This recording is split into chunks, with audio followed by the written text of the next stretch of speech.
7월 하순경입니다. 제가 동해안 자전거 투어를 다 하기로 마음먹고 첫 시작을 했어요. 한꺼번에 시간이 없으니까 아침에 첫 기차를 타고 영덕까지 가가지고, 그래서 첫날이니까 울진까지 내가 가보리라 막 연구해 보니까 78km. 근데 인간의 계획이나 연구가 언제나 허점이 있잖아요. 영덕역에 내려가지고 동해안 인정하는 첫 거기까지 해맞이 공원까지 가는데 무려 10km가 더 추가가 되더라고요. 근데 그때 날씨가 오후 한 3시쯤에 비가 오는 걸로 되어 있더라고요. 남쪽에서부터 비가 쭉 따라 올라와 가지고 울진까지 가면 한 오후 한 4시나 3시쯤이면 울진에 비가 도착할 테니까 그 전에 내가 자전거를 타고 열심히 북상해 가지고 비가 따라오기 전에 내가 먼저 울진까지 가서 거기서 비가 오더라도 울진역에서 또는 조그만 카페에서 기다리다가 타고 돌아오리라 마음을 먹었습니다. 그래서 만반의 준비를 했죠. 그리고 출발했습니다. 근데 영덕역에서 내리자마자 오르막 10km를 올라가니까요, 시간을 엄청 뺏겼습니다. 그래서 해맞이 공원에서 인정 도장을 찍고 북쪽으로 올라가기 시작하는데 비가 나를 따라왔어요. 나를 따라와서 앞질러 가는데 쫄딱 비를 맞았죠. 그래, 그게 비가 오면 엉덩이 쪽을 이렇게 양쪽으로 그게 바퀴에서 튀어올려서 엉덩이 쪽을 가르는데 비가 워낙 많이 오니까 앞바퀴도요, 물이 튀어가지고 내 얼굴 반을 이렇게 가르더라고요. 그래서 정신없이 올라가다가, 어떤 해수욕장이죠? 고래불 해변까지 갔습니다. 한 35km를 갔더라고요. 따지면 한 45km 간 셈인데, 고래불 해변에서 도저히 가지 못해가지고 다시 기차역에 가서 기차를 타고 돌아왔어요. 돌아와서 보는데 배낭이 흠뻑 다 젖은 거예요. 그래서 이 배낭이 제가 한 15년을 쓴 배낭이거든요. 근데 이게 아주 오래오래 아껴서 썼는데 돌아와서 안이 흠뻑 젖었길래 보니까 고주파로 접착했던 것들이 다 떨어지고 그랬더라고요. 아, 배낭도 한 15년 쓰면은 떨어지는구나. 근데 그런 생각을 했는데요. 오늘 주어진 말씀을 읽다가 여기에 번쩍 눈이 띄어졌습니다. 어디에서 띄어졌냐면요. 33절 한번 읽어주시겠습니까? 너희 소유를 팔아 고지하여 낡아지지 아니하는 배낭을 만들라. 곧 하늘에 둔 바 다함이 없는 보물이니 거기는 도둑도 가까이 하는 일이 없고 좀먹는 일도 없느니라. 아멘. 낡아지지 아니하는 배낭을 만들라 하는 말씀이 눈에 턱 들어온 거예요. 그래서 막 고민도 안 하고 이걸 제목으로 내었습니다. 제목으로 내어놓고 도대체 낡아지지 아니하는 배낭이라는 뜻이 뭘까? 그래서 막 주석을 다 뒤졌더니요. 제가 주석을 무려 3가지를 뒤져봤거든요. 그랬더니 낡아지지 아니하는 배낭에 대한 해설은 하나도 없고 보물이라는 것에 대한 해설만 잔뜩 있더라고요. 근데 도대체 누가복음 공동체, 누가복음이 씌어질 적에 주석자들은 낡아지지 아니하는 배낭이라는 것에 대한 관심은 한 개도 없고 거기에 대한 해설은 한 개도 없고 그 뒤에 나오는 보물도 하늘에 써라 또 구제라는 이런 것에 있으면서 도대체 누가는 무엇 때문에 이 누가복음을 쓰면서 어디 다른 평행절이 있는 다른 복음서를 봐도 낡아지지 아니하는 배낭이라는 말은 없더라고요. 그래서 낡아지지 않는 배낭이라는 말을 썼다면 누가가 그 시대에 썼다면 뭔가 특별한 그 시대에 어떤 정황이 있을 터인데 하고 막 연구서들을 뒤져보기 시작했습니다. 그랬더니 아니나 다를까 이 누가복음의 공동체, 누가 공동체는 서기 70년 이후에 서기 70년이라면 예루살렘 성전이 딱 파괴된 때예요. 그리고 또 로마 제국이 니것들은 뭐야 이때가 하면은 반역을 꿈꾸고 로마의 눈으로 보면 반역이지만 이스라엘의 눈으로 보면 독립전쟁인 거예요. 니들은 모였다 하면 반역을 꿈꾸고 독립전쟁 하겠다고 그러지 모여두면 안 되겠구나 하고요. 그 마카비 전투 이후에 그냥 이스라엘 백성들을 다 흩어버렸습니다. 누가 공동체도 뿔뿔이 흩어지기도 하면서 뿔뿔이 흩어지긴 하지만 애도 불구하고 믿음을 붙들고 살아가는 사람들이 많이 있었던 것 같아요. 여러분들 뿔뿔이 흩어진다면 어떻게 하겠습니까? 흩어질 때 이런 거 저의 행색이 어떻게 했습니까? 고향 땅에 살지 못하고 우리 6.25 전쟁 때 많이 봤잖아요. 남부 여대에서 이고 지고 등에 업고 막 피난 가는 것도 많이 봤지 않습니까? 아, 그런 때의 정황이 있구나. 배낭, 등에 짊어지고 가는 배낭이구나. 그리고 또 아끼고 14년 타고 아끼고 했지만은 고주파 접짝이 이렇게 뜯어지고 하는 걸 봤는데 우리 그렇구나. 내 삶을 한번 움켜잡아 보겠다고 노력하곤 하지만은 그 배낭도 뜯어지고 흩어지는 거구나. 그런 삶의 자리 속에서 누가의 독특한 낡아지지 아니하는 배낭을 만들라 했던 것 같아요. 배낭 꾸리고 해보면은요, 남부 여대에서 도망가려면 큰 배낭도 있으면 좋겠고, 또 그것이 기왕 짊어졌다면은 튼튼해서 오래오래 들고 갈 수 있었으면 좋겠는데, 아마 그렇게 할 수 없는 형편도 많았던 것 같아요. 그래서 낡아지지 아니하는 배낭을 만들라고 했던 것 같아요. 그렇다면 남부 여대에서 가는 사람들이 그 배낭에는 뭐가 들어갔겠습니까? 내 생존에 필요한 거. 그죠? 의식주에 필요한 이런 것들 넣었지 않겠습니까? 배낭이라면 내 삶과 내 생애에 가장 소중한 것들을 넣어서 패킹하는 그것이 배낭이었을 거예요. 아마 거기에 착안했을 것 같아요. 그랬는데 맞습니다. 우리도 인생을 살다 보면 귀한 배낭 꾸려야지 않습니까? 삶을 살아간다고 하면서. 그리고 그 배낭을 꾸릴 때 거기에 무엇을 넣을까 하는 그 내 삶의 가치관이 거기에 응축되어서, 그렇죠? 가장 소중하다고 여기는 것 넣지 않겠습니까? 아마 이 시대에도 아마 소중한 것이 돈이었을 것 같고, 또 양식이었을 것 같고 그래요. 또 옷이었을 것 같고, 추우니까 입어야 되니까. 그래서 그런 상황 속에서 누가가 다시 너희 아버지께서는 32절 한번 읽어주실랍니까?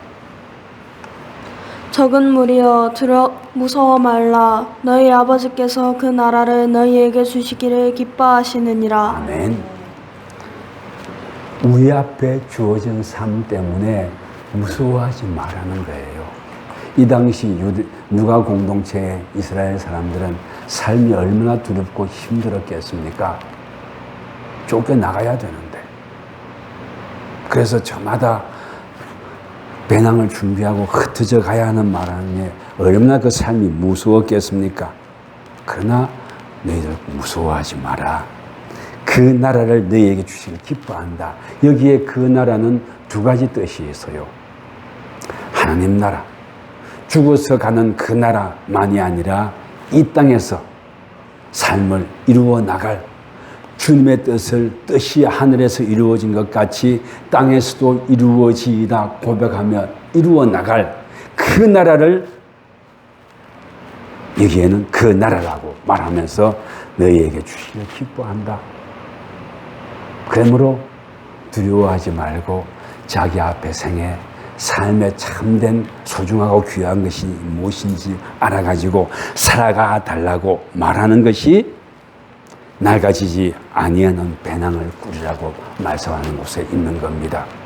그리고 또한 낡아지지 아니하는 배낭의 동의어가요, 오늘 말씀을 보니까 보물이라는 곳에 들어 있습니다. 보물과 낡아지지 아니하는 배낭은 같은 뜻의 다른 식의 표현인 겁니다. 보물이 뭐냐 말이에요. 그죠? 이 보물이라는 것은 우리 삶의 궁극적인 관심, 사람의 삶의 가치가 결정되는 그 무엇을 두고 보물이라고 합니다. 여러분의 삶의 보물은 뭡니까? 어떤 상담하는 공동체에서 네가 삶이 어렵고 그럴 때 선택에 주어진다면은 너희들이 선택할 것이 뭔가 세 가지만 선택해봐라 했더니 집, 자녀, 남편을 선택하더래요. 그 중에 두 개로 줄여봐라 했더니 집을 없애더래요. 또 그 중에 하나로 줄여보라 했더니 무슨 고민하고 펑펑 울더니 자식이 아니라 남편을 선택하더래요. 여러분들, 남편이 자식보다 오래 삽니다. 자식은요, 오래 살아야 30년이에요. 그러나 여러분들의 남편은 60년, 70년, 80년 같이 살아야 돼요. 실제로 그렇습니다. 이거 마음속에 두십시오. 자식 때문에 남편을 버린다거나 아내를 버린다거나 또는 뭐 해외에 보내놓고 기력이 뭐 부부 이런 거 하지 마십시오. 그렇게 펑펑 울며 그러다가 나중에 남편을 선택하더래요. 그죠? 박미라 권사님이 굉장히 심란하면서도 굉장히 공감하는 표정으로 저를 지금 째려보고 있어요. 옆에 턱 앉아 있는데, 예, 좋습니다. 소중한 거예요. 소중한 거예요. 물론, 자식도 소중하고 귀하죠. 귀합니다. 어느 누가 귀하지 않다고 말하겠습니까? 그러나 삶이 여의치 못해서 할 때, 그때 마지막으로 선택하는 그걸 두고 보물이라고 말하는 거예요. 자, 그러면 또 얘기합니다. 아무것도 선택할 수 없을 때 너희들은 뭐 선택할래? 하고 질문하고 있는 것이 오늘의 본문 말씀이기도 합니다. 너희들의 본문이 있는 그곳에, 그죠? 34절 읽어주실랍니까? 너희 보물 있는 곳에는 너희 마음도 있으리라. 아멘. 너희 보물이 있는 곳에 너희 마음이 있다 그랬어요.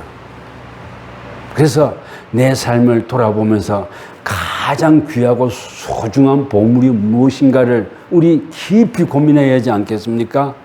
그리고 너의 보물이 있는 곳에 너의 마음도 있을 거라고 그랬는데, 어떤 권사님은 저를 만날 때마다 먼저 가서 돌아가신 영감님을 그리 말씀을 하시더라고요. 그렇게 말씀하시더라고요. 보물이 어떤가 봐요. 그 영감이 오래오래 병석에 누워있다가 속만 썩이다가 갔는데도 불구하고 보물이 어떤가 봐요. 근데 그 영감은 보내고 또 다른 보물 둘이를 데리고 살고 있는데 어찔란가 모르겠습니다. 저도 기도하며 지켜봐야죠. 제가 그 권사님보다는 오래 살겠죠. 그러면서 그 손자, 손녀들이 어떤 삶을 살아갈지 저도 지켜보고 기도할 마음이 있습니다. 뭐 여러분들의 손자, 손녀들 아직 없는 사람들은 빼고요. 그죠? 그래, 보물이기도 합니다. 그러나 가장 마지막 소중한 보물은 주님께서 우리에게 주신 그 귀한 복음이 아닐까라고 생각도 해봅니다. 그런 보물을 품은 사람들은요, 그죠?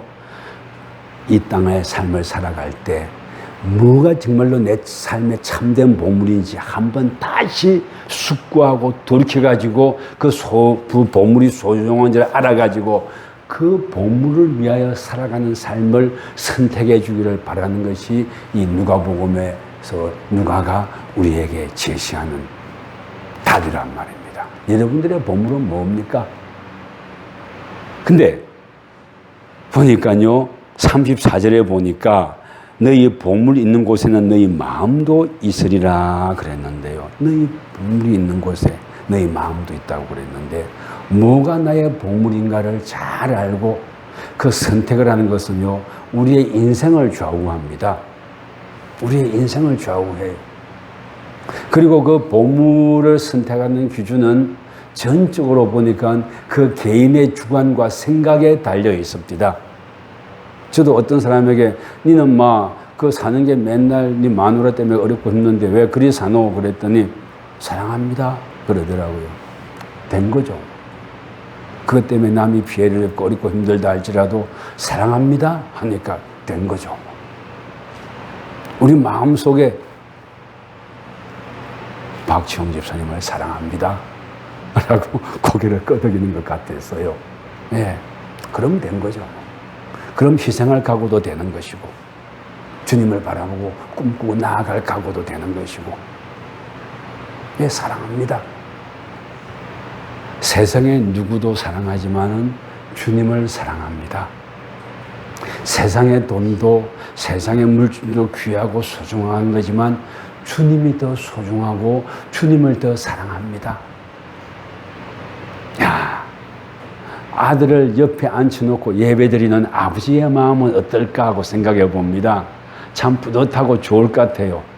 딸을 옆에 앉혀놓고, 아이고 천신만고 끝에 옆에 앉혔구만요.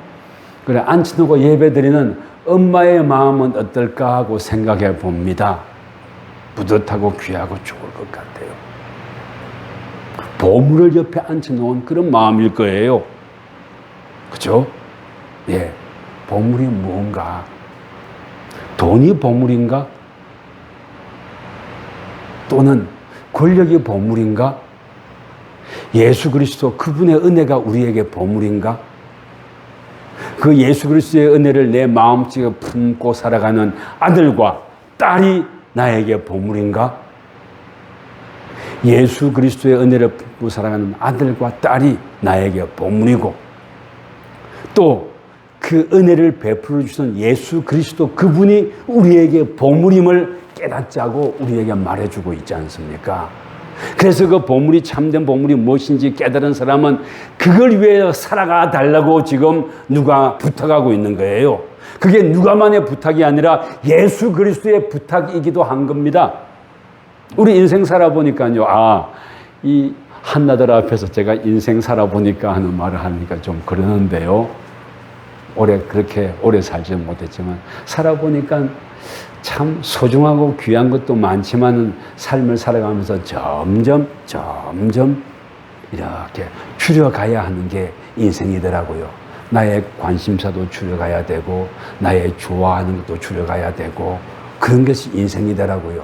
그러면서 나에게 마지막 남은 건 무엇일까 하고 질문해보는 삶, 그러면서 그것을 위하여 내가 가장 소중히 여기는 보물을 위하여 살아갈 각오가 되어 있는가 하고 질문해보는 삶, 살아가 주기를 원하는 것이 이 말씀 아니겠습니까? 이 말씀할 때는요, 우리 삶을 살아갈 때 여러 가지 착잡하고 복잡하고 두렵고 어려운 일들 많이 부딪힌다. 그런 일들 부딪힐 때 그래서 내 삶의 중심이 흔들릴 수도 있다. 내 삶의 가치관이 흔들려 버릴 수도 있다. 그럼에도 불구하고 흔들리지 아니하면 참된 보물을 잡아주지 않을래? 그 참된 보물을 위하여 네 삶의 땀과 기도와 기쁨과 슬픔과 또 열정을 거기에 투여해 주지 않을래 하는 것이 이 말씀에 있는 게 아니겠습니까? 그리고 또한 그러한 참된 보물을 갖기 위해서 살아가는, 또는 그 참된 보물이 얼마나 소중한지를 알고 그 참된 보물은 나만 누리는 거 아니지 않습니까? 다른 이들을 위하여 흘려보내고 다른 이를 위하여 섬기고자 하는 그 삶을 살아가고자 할 때, 너희들 이 땅을 살아갈 때 너희들은 무서워하지 말라 그랬어요. 32절에 적은 무리여 무서워 말라 그랬잖아요. 적은 무리. 여기 적은 무리 또는 작은 무리, 예, 좋습니다. 적은 무리여 무서워하지 말라. 왜 그랬겠습니까? 인생이 선택하고 보물이 뭔가 하고 살아갈 때 그 삶이 두렵잖아요. 예루살렘 성전이 다 망가지고 그리고 다 없어지고 뿔뿔이 흩어져 나가려고 할 때 그 삶은 얼마나 두렵고 힘들었을까요? 두렵고 힘든 삶이 있다 할지라도 그 때문에 네 중심 흔들리지 마라. 왜? 내가 너를 바라보고 기뻐하고 내가 너와 함께 갈 것이고 내가 너를 지킬 것이니까 두려워하지 말라는 말씀이 여기에 있는 것 아닙니까? 그래서요, 우리는 이 땅을 살아갈 때 어떻게 살아갈 것이냐면요, 예수 그리스도 그분께서 다시 오심을 기다리면서, 그죠? 37절 한번 읽어주시겠습니까? 주인이 와서 깨어있는 것을 보면 그 종들은 복이 있으리로다. 내가 진실로 너희에게 이르노니 주인이 때를 띠고 그 종들을 자리에 앉히고 나와 수종들리라. 아멘. 주인이 와서 깨어있는 것을 보면, 이것은 유대인들의 결혼하는 습관의 문화에 착안해서 이렇게 말을 하는 거예요. 유대인들은 밤에 결혼식을 하고 그 주인이 멀리 갔다가 결혼하러 갔다가 늦게 새벽 3시간, 4시간 그 아내 집에서 잔치가 끝나면 그때 돌아오는 것인데, 그래서 새벽 3시간, 4시간 언제 돌아올지 몰라요. 기약 없어요. 그러면 그 집주인의 종들은 그 주인이 올 때까지 기다리는 거죠. 물론 자는 사람도 있겠죠. 기다리고 불을 켜고 기다렸던 사람이 그 주인이 올 때 만났을 때 주인은 자기를 기다려준 그 종들을 얼마나 보고 기뻐하겠느냐. 그래서 깨어 기다리라고 표현을 하고 있습니다. 깨어 기다린다는 뜻은 뭐냐면요, 매 순간순간 자기 앞에 주어진 생을, 자기 앞에 생을 있는 힘을 다해서 성실하게 살아간다는 뜻입니다. 성실하게 살아갈 때 주님의 나라를 꿈꾸며 살아가고 주의 일을 감당하며 살아가고, 주의 일이라고 말할 때는요, 여러분들의 직장에서 섬기는 것, 가정에 돌보는 이것도 다 주의 일입니다. 그리고 또 주님의 전에 와서 섬기고 수고하는 것도 다 주님의 일입니다. 그것을 나누지 말고, 이부분적으로 나누지 말고 그것이 다 하나로 된 것인 줄 알고 귀하게 여길 줄 알며 살아가라는 것이 이 말씀 속에 들어가 있는 거예요. 최선을 다해 주기를 원합니다. 최선을 다해 주기를 원하는 거예요. 그 최선을 다할 때 나는 어떤 때는 죽을 것 같기도 할 거예요. 그렇지 않습니까? 어제 어떤 집사님하고 통화를 했어요. 날이 너무 더우니까 정말 힘들대요. 근데 저는 이거 목사님은 건강관리 잘하니까 괜찮으시죠? 그래요. 건강관리 잘한다고 여기는 땡볕이거든요. 여러분들은 땡볕 아래서 일하시는 분들 계시네. 저도 여기 우리 땅이 한 500평쯤 되지 않습니까? 땡볕 아래, 그리고 조그만 움직임도 땡볕 속을 통과해야 돼요. 그리고 뭐 풀 하나 베도 땡볕, 저녁에 또는 새벽에 하려고 하는데 만만치 않게 힘들어요. 그러니까 또 36도까지 올라가니까 정신이 없더라고요. 또 어떤 분의 업장에 제가 가봤는데 거기는 이만한 화덕이 있어 놓으니까 이건 뭐 완전히 죽음이더라고요. 뭐 그분만 그렇게 했습니까? 여러분들의 삶의 자리도 어떻게 보면요, 죽음을 방불케 할 겁니다. 여러분들이 살아가는 삶이, 그죠? 죽음을 방불케 할 거예요. 그렇지만 그것에 기죽지 말고 주어진 삶, 있는 힘을 다해서 감당하라. 그리고 그 일을 감당할 때 기뻐해라. 기뻐하자. 피할 수 없으면은 기뻐해야 되는 거 아닙니까? 그죠? 또 우리 인생 살면서 그런 일을 주님께서 우리에게 맡기셨는데 뭐 기가 죽겠습니까? 그래서 주어진 일, 그죠? 그래서 참 이 땅을 살아가면서 배려할 줄 알고 나눌 줄 알고 하라는 겁니다. 또 말씀을 보니까 그래서요, 낡아지지 아니하는 배낭을 만들라고 했는데, 낡아지지 아니하는 배낭이 뭔가 하고 바로 그 앞 구절을 보니까 뭐라고 되어 있습니까? 너희 소유를 팔아 구제하며, 너희 소유를 팔아 구제하여라고 되어 있어요. 너희들에 있는 것 나누라는 겁니다. 흘려보내라는 겁니다. 나만 꽉 움켜쥐고, 여러분들 그 나의 소유가 있다면 그 나를 위해서 쓸 줄도 알아야 돼요. 또한 동시에 다른 이들을 위하여 쓸 줄도 알아야 돼요. 이 당시 배낭을 꾸려고 남부여대하고 떠나던 사람들에게 필요한 것이 있다면 내가 조금 더 넉넉하다면 나누어 주라는 뜻이 여기에 들어있는 거예요. 그래서 헤어지지 아니하는 배낭이로 말하는 것 같아요. 인생의 배낭은 다 헤어집니다. 그죠? 제가 이게 한 14년, 15년 자전거 탈 때마다 썼던 건데 이게 아주 멀쩡하고 좋을 줄 알았는데 굉장히 좋은 거였거든요. 그래서 고주파 접합해가지고 완전히 방수가 되고 겨울에 들어갈 때 그거 들고 있으면 그게 물에 동동 떠요. 물이 안 들어가는 그런 배낭이라서. 그래 그걸 들고 물을 건너기도 하고 할 수 있는 건데 시간 속에서 물도 들어가고 낡고 그러더라고요. 그렇게 됩니다. 시간 속에 이기는 게 어디 있겠습니까? 시간 속에 이겨낼 수 있는 존재가 어디 있겠습니까? 이 햇볕 아래, 태양 아래 이길 수 있는 존재가 어디 있겠습니까? 없더라고요. 에도 불구하고 그런 이길 수 없다 한자 할지라도 우리의 참된 보물 예수 그리스도 그분의 복음과 함께 이 땅을 살아가 주지 않을래? 그리고 그 복음을 세상에 전하는 삶이 되어주지 않을래? 그 복음을 세상에 전할 때는요, 나의 말로 전해지는 것이 아니잖아요.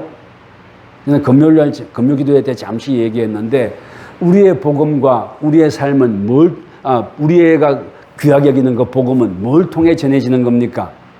내가 고지전에서 승리해가지고 권력자가 되고 재벌이 되어서 그래서 이 믿는 내가 예수 믿고 이 복 받아서 그러니까 예수를 믿으라 할 때 복음 전해진 건 절대 아니더라고요. 그러면 어느 때 복음이 전해지는가?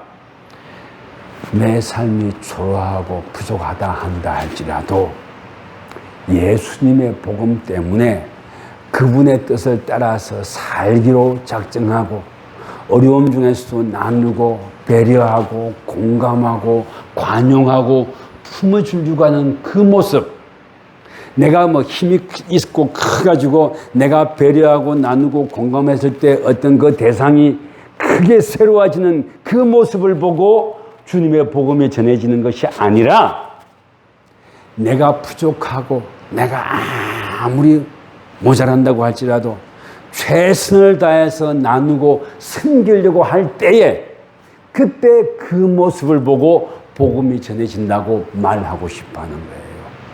내가 능력이 있고 크고 해서 귀한 결과물이 있어서 복음 전해지는 것이 아니라 나는 비록 부족하지만 최선을 다하여 주님께서 나에게 주신 보물이 가장 귀한 보물인 줄 알고 그 보물을 위하여 살아가려고 할 때, 그 보물을 나누어 주려고 노력할 때, 숨기고 땀 흘리고 눈물 흘리는 그 모습을 봤을 때 복음이 전해진다고 말하고 싶어 하는 거예요, 여기에서는. 그래서 우리가 잘나서 복음 전해지는 거 아니에요. 한때 한국 기독교에서는 우리가 복음 전하려면 출세해야 된다, 부자가 되어야 된다, 재벌이 되어야 된다 하고 그래가지고요, 그 한국의 후기 자본주의의 그 전문 그런 자본주의의 고지전, 그래서 내가 1등이 돼가지고 1등이 된 내 모습을 보고 예수를 믿으라 하는 그런 것이 그냥 그런 풍조가 많았던 적이 있습니다. 지금도 그렇죠. 그러나 그것 때문에 복음 전하는 건 절대 아닙니다. 나는 비록 부족하고 적지만 내 주어진 삶 속에서 성실하게 주님의 복음을 위하여 삶을 살아가려고 하고 나누고 배려하고 공감하려고 하는 모습, 그것 때문에 복음이 전해져 갑니다. 그리고 그것 때문에 여러분들의 복음이 다른 사람들에게도 복음이 됩니다 라고 말하고 싶어 하는 거예요. 소중한 것을 참으로 소중하게 여길 줄 알 때에 그때 복음이 복음다워집니다 라는 말을 하고 있는 겁니다. 그래서 또 뭐라고 했습니까? 37절입니다.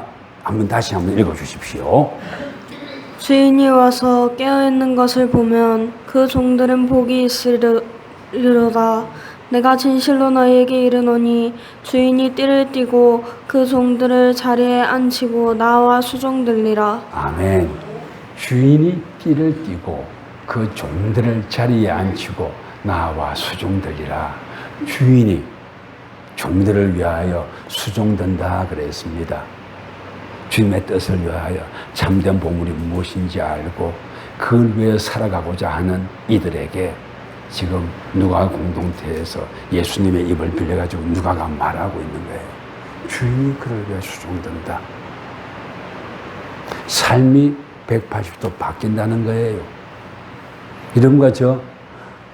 주님께서 우리를 위하여 수종되는 그것을 두 눈으로 보고 있잖아요. 어디에서? 십자가 위에서도 보고. 또 우리가 비록 부족하긴 하지만 주님을 위하여 살고자 노력할 때 우리의 삶을 이끌어가 주시는 모습을 때때로 우리는 볼 수 있잖아요. 믿음의 눈으로. 그래서 주님께서 주인이 띠를 띠고 수종된다. 이것은요, 그 누가 공동체에게 주시는 위로이기도 하고 은혜의 말씀이기도 합니다. 우리 오늘날 살아가는 삶이 참 만만치 않잖아요. 그렇죠? 그렇지만 네 염려하지 말고 주님을 바라보고 살아가자는 거예요. 또 주님께서 주인이 허리에 띠를 떴다는 것은요, 종도 허리에 띠를 띠고 있다는 뜻이에요. 주어진 순간순간이 소중하고 귀한 줄 알아가지고, 그죠? 소중한 줄 귀한 줄 알아가지고 그 삶을 위하여 나아가는 것, 그걸 보고 귀하게 여긴다고 표현하는 겁니다. 우리 어떻게 보면 참 보잘것 없기도 해요. 그러나 여러분들 우리 살면서 이것이 아닌가벼 그런 두려움이 들 때도 있을 겁니다. 그러나 그럴 때에도 주님께서는 불꽃 같은 눈으로 여러분들을 따라오며 보며 지키고 계십니다. 그래서 주어진 삶, 내 속에 주어진 보물이 얼마나 소중한 줄 알고 그 보물을 위하여 그 보물이 소중한 줄 알고 다른 사람들에게도 나누어 줄 줄 아는 삶 살아가기를 꿈꿉시다. 그런 꿈을 꾸고 살아가는 이들에게는요, 하나님의 불꽃 같은 눈으로 따라오며 지켜보심이 있습니다. 그리고 또 뭐라고 했습니까? 그 종들을 자리에 앉히고 나와 수종들리라 그랬거든요. 하나님의 축복과 돌보심이 있다는 얘기를 이렇게 표현하고 있는 겁니다. 그죠? 그래서 40절 읽어주시랍니까? 그러므로 너희도 준비하고 있으라. 생각하지 않은 때에 인자가 오리라 하시니라. 아멘. 생각하지 아니할 때 주님께서 오실 것이다. 재림하실 것이다. 그러므로 우리는 이 순간 언제 주님께서 오실지 모르니까 주님께서 오실 때 주님께서 기뻐하실 모습으로 그분을 만나기를 꿈꾸자고 지금 부탁하고 있는 거예요. 그리고 또 이 땅을 살아갈 때 불꽃 같은 눈으로 따라오며 지켜보시는 그분께서 우리의 삶을 세워주실 것이다. 그리고 또한 이곳의 삶이 의미 없고 보람 없는 삶이 아니라 뜻이 하늘에서 이루어진 것 같이 땅에서도 이루어지다 하고 이곳의 삶을 주님의 은혜로 더 풍요롭게 만들고 주님의 은혜로 소망의 물을 줄 줄 알고 주님의 은혜로 서를 배려하고 아낄 줄 아는 그런 삶을 살아가자고 우리에게 요청하고 있는 겁니다. 주님의 이 요청의 뜻을 알아가지고 다시 우리 한번 힘냅시다. 정말로 소중한 것이 무엇인지 다시 한번 깨닫고 그 소중한 것을 위하여 내 삶을 살아가기로 결심하는 또한 그 소중한 것을 다른 일을 위하여 흘려보내기로 결심하는 여러분과 제가 되기를 주의 이름으로 축원합니다.